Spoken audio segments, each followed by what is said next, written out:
LA County 211 made the impossible possible, yeah. For me as a provider, it helps my patients reach their maximum potential. We could not do what we do at the Children's Court without their assistance.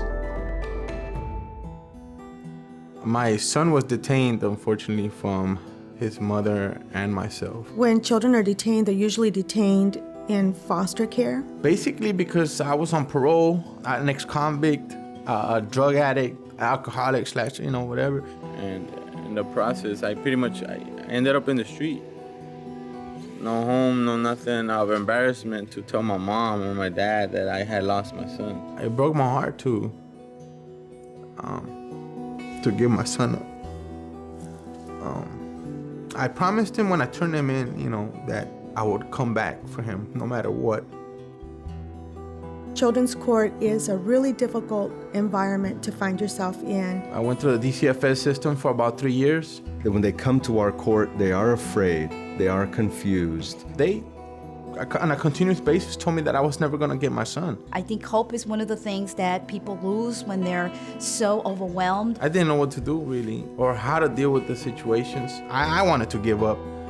I've seen a lot of fathers just step out, kick the doors in, and screw this and screw everybody. I mean, it is frustrating. It's not that the DCFS or the attorneys don't have the information, but they just are so stretched, and that's where 211 LA County comes in. In the case of Antonio came through our Children's Court. Because I was fighting custody of my son, and every time I see him, it was he's already 2 years old, and he wasn't speaking.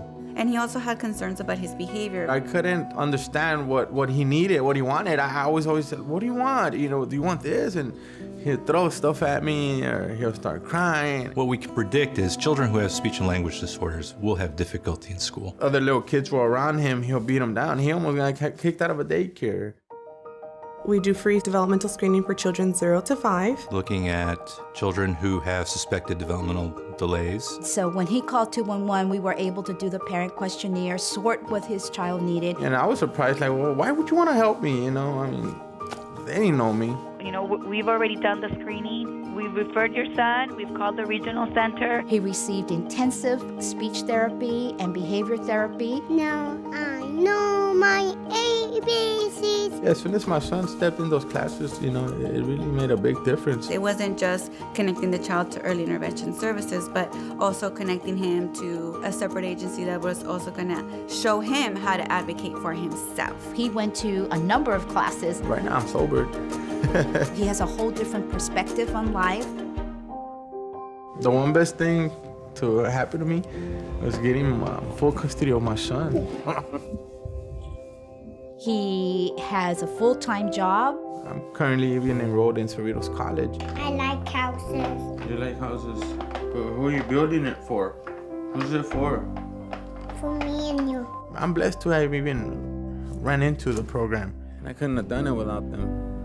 We're like family now. And they still continue to help me to this day. Thanks to Choo-Choo. I'm always gonna love you.